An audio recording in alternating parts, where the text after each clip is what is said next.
What's up, sexy people of the internet? It is Dave, it is Duncan, back from Metal Epidemic for another album review. For this review, Duncan and I have been checking out the new album from Wavecore quartet, DREAMWAKE. The band's new album, The Lost Years, will be released on August 8th via UNFD. The Lost Years is the sophomore full-length effort from the Connecticut-based band DREAMWAKE. The band blends cinematic ambition with progressive metalcore precision, crafting immersive soundscapes that hit as hard emotionally as they do sonically. Hailing from Connecticut, the band fuses Djent-influenced riffs, 80s-inspired synths and melodic hooks into a sound that feels fresh, nostalgic and future-facing. Following their debut album, Virtual Reality, DREAMWAKE is now gearing up to release their sophomore album, a record that expands their sonic world even further. The first singles, Afterglow and Heatwave, showcase the band's signature fusion of retro, futuristic textures and crushing modern metal, setting the stage for their most ambitious work yet. With narrative-driven visuals, atmospheric depth and technical precision, DREAMWAKE continues to push genre boundaries, carving out a space uniquely their own in the progressive metalcore scene.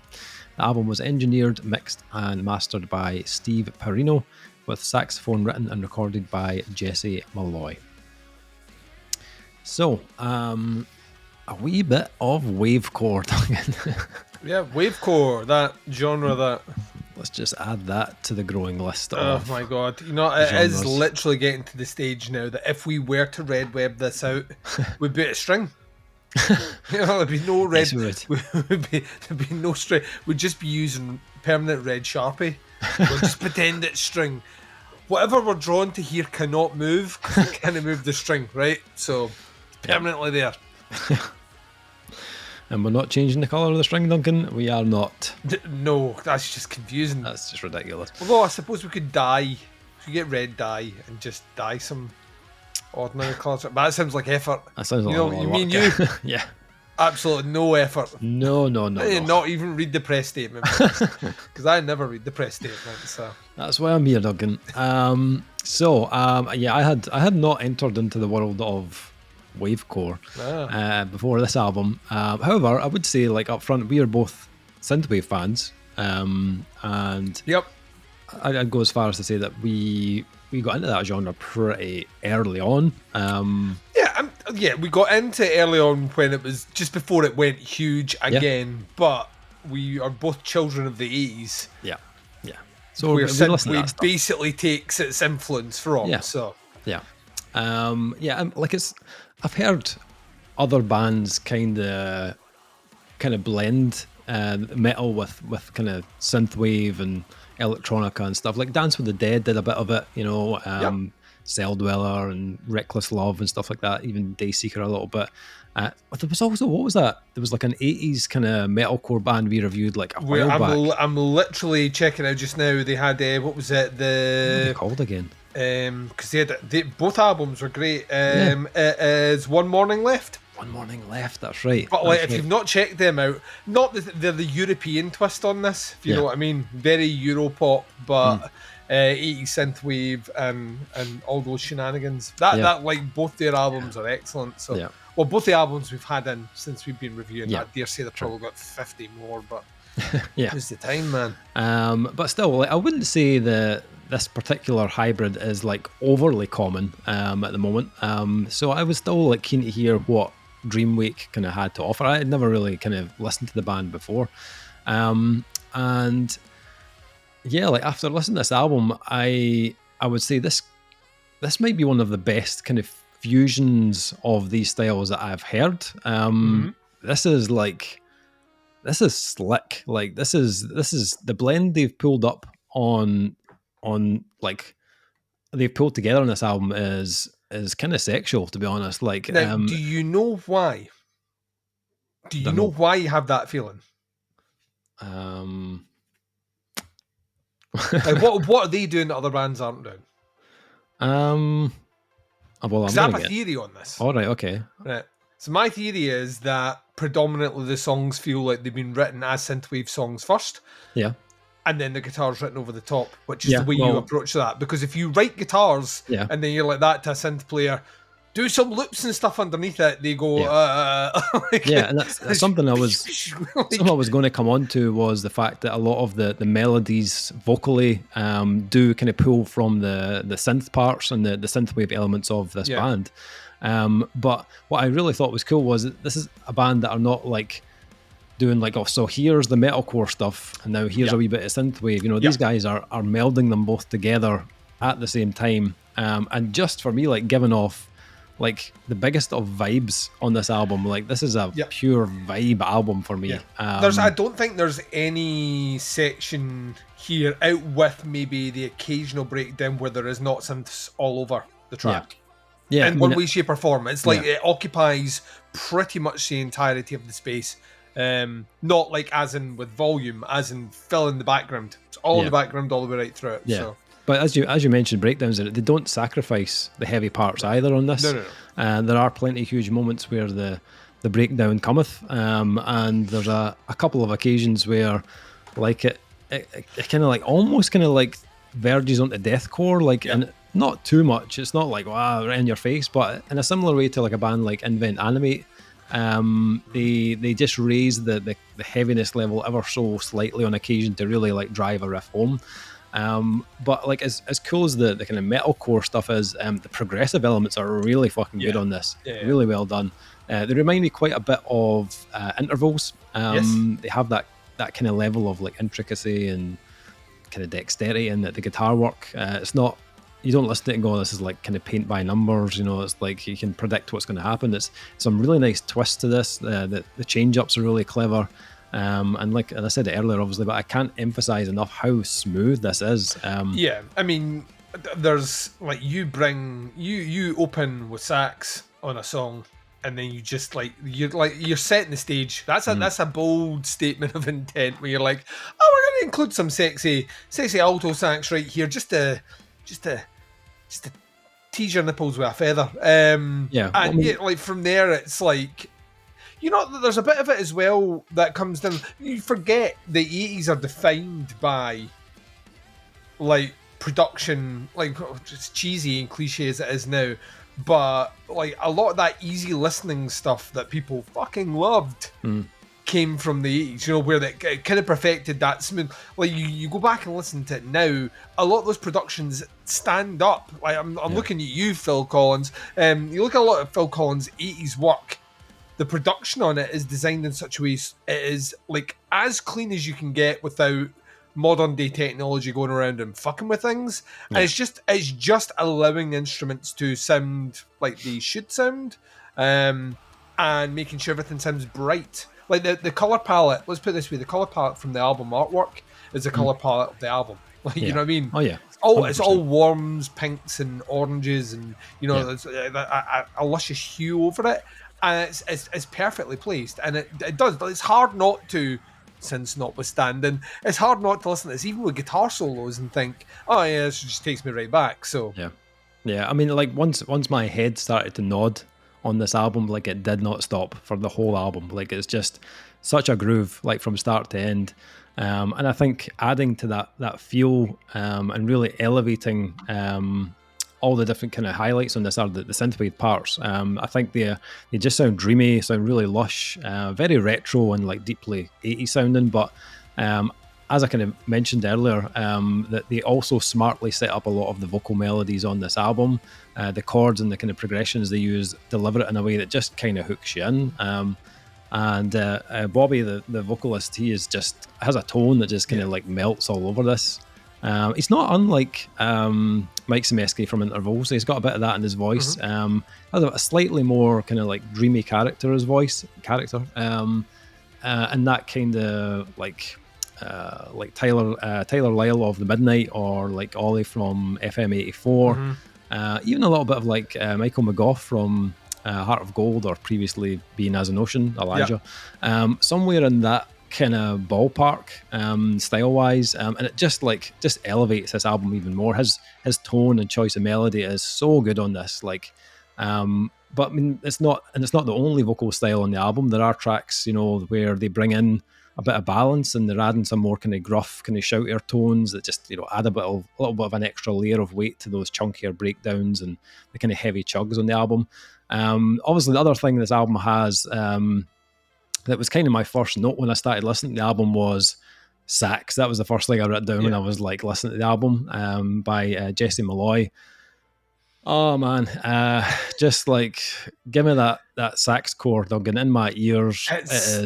I'm loving the renaissance of the saxophones that we're getting right now, where like for some reason like metal has just once again embraced this instrument, which it's been like a wayward prodigal son for years, wandering the wastelands trying to find a home.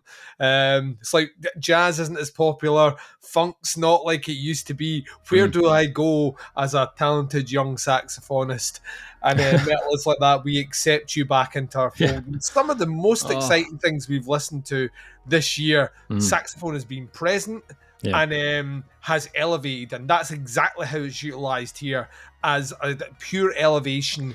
And you said vibe is like as soon as it kicks in, you're like, it's hard not to just feel like you're being like hugged in a warm blanket. Yeah, it's sexual, Duncan. It's absolutely sexual.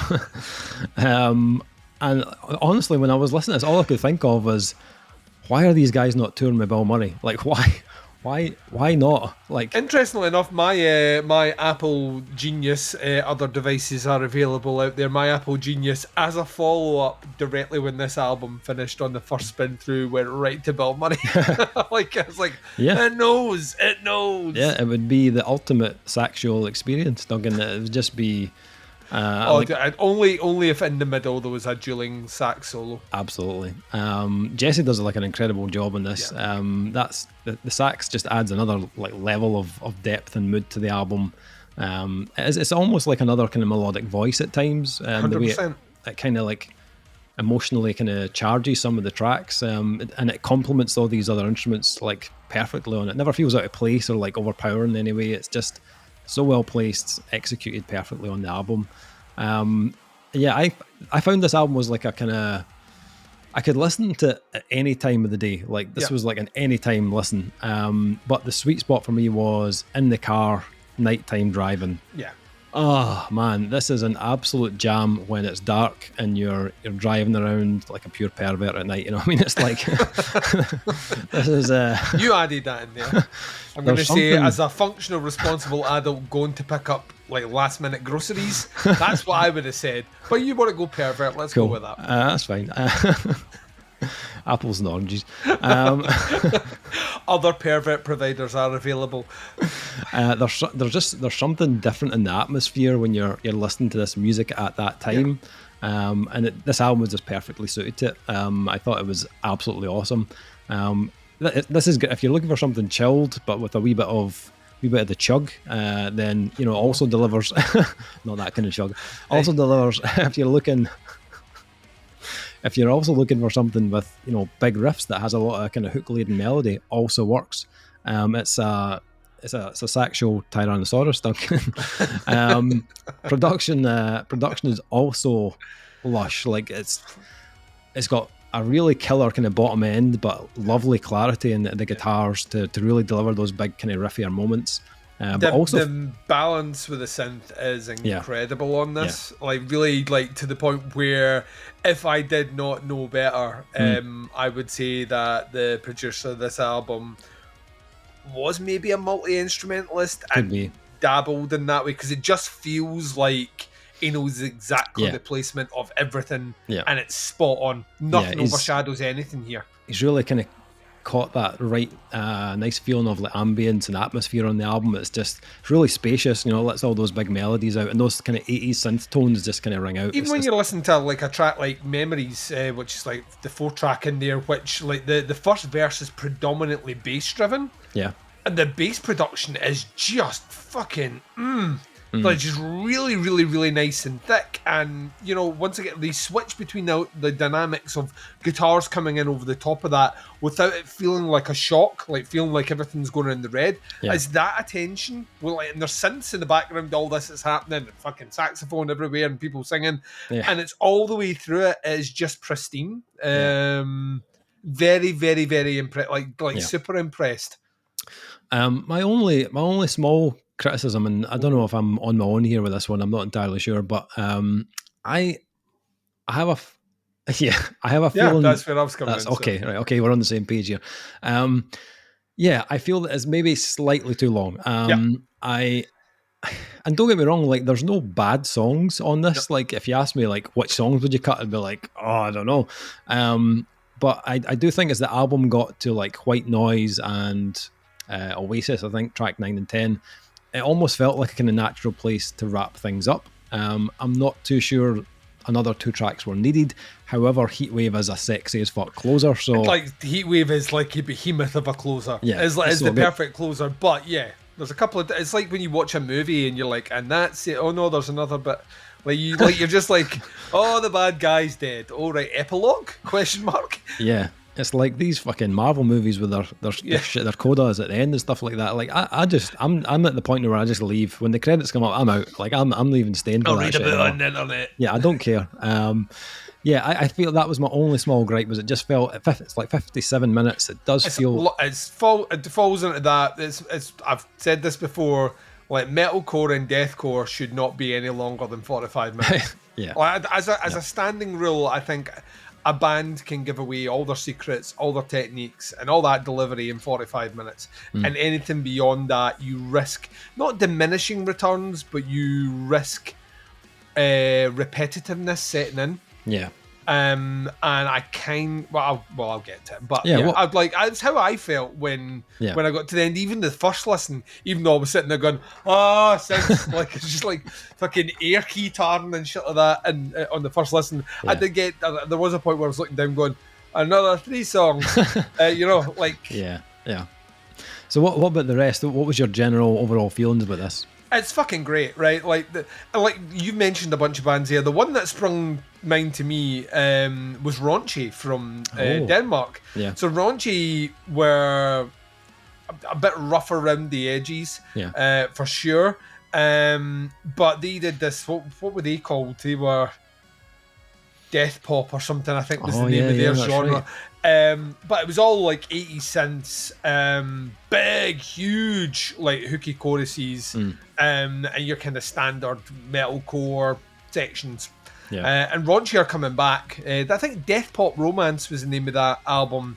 The set, not Confusion Bay. Confusion Bay was a good album, but I'm sure Death Pop Romance is the album that came after that, which I still think is like one of the benchmarks for, you know, kind of crossover electronic metalcore, like anthemic metal. I think is a pristine album front to back. DREAMWAKE aren't like that, although they kind of at points like kind of nodded that way.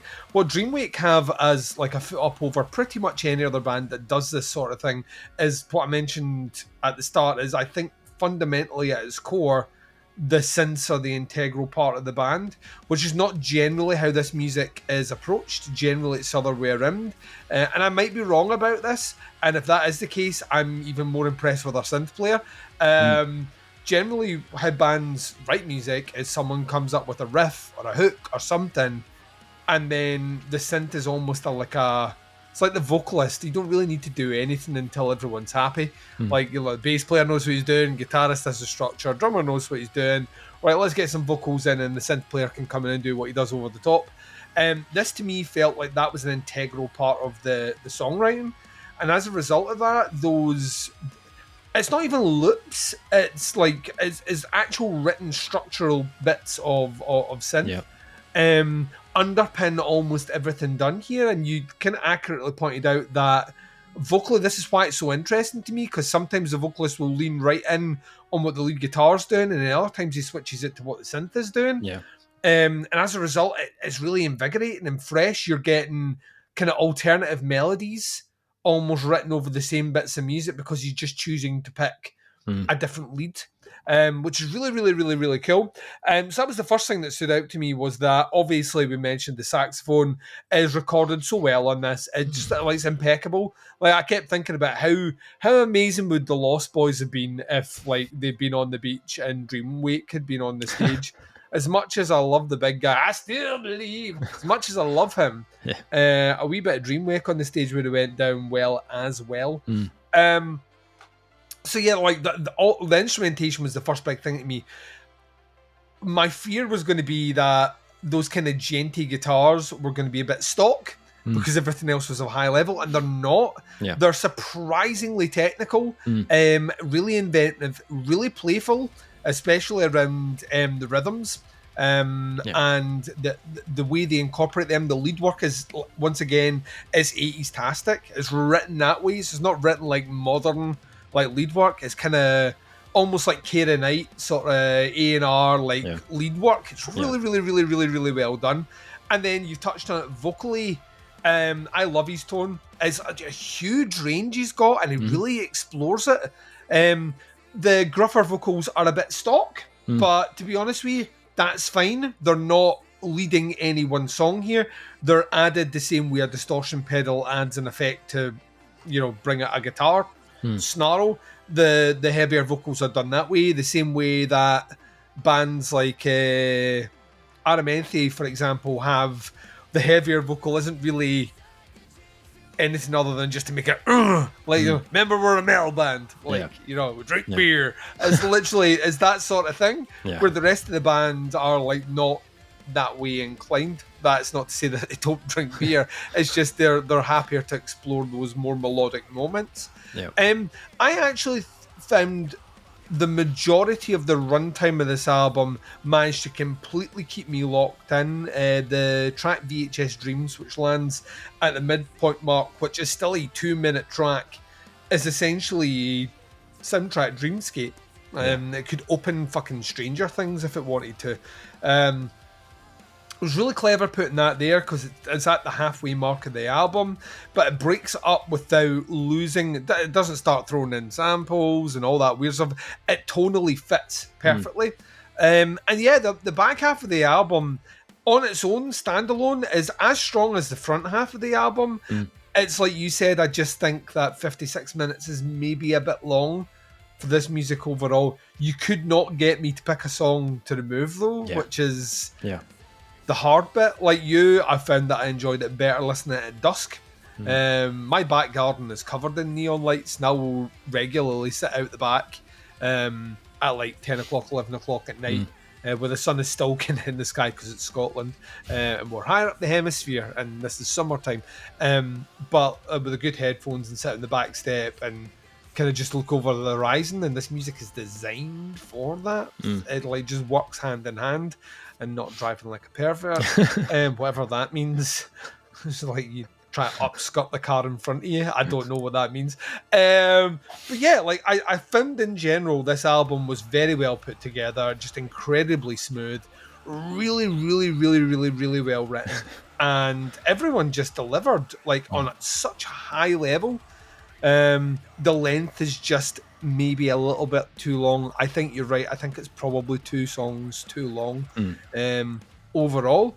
But what they've managed to do here is something that is remarkable. You don't get bands that, there are so few that we can only name a few, right, that manage to find that sweet spot balance between the kind of, it's like when we talk about horror comedies, like if it's too, I have to mention this analogy all the time, if you emphasize too much on the horror and not enough in the comedy, it's not really a horror comedy. If it's too much comedy with not enough horror, it's not really a horror comedy, is it? It's more a comedy.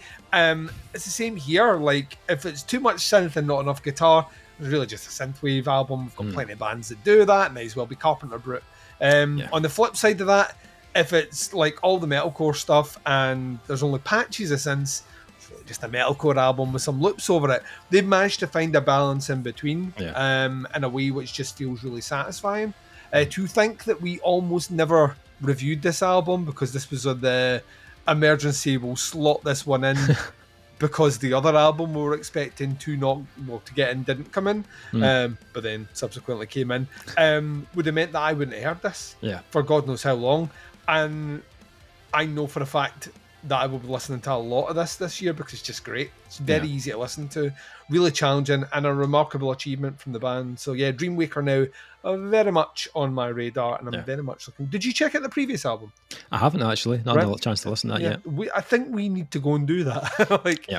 And I think this might be one of those rare occasions where I actually, after saying that, do that. So I also like to just state for the record that I'm not a predator.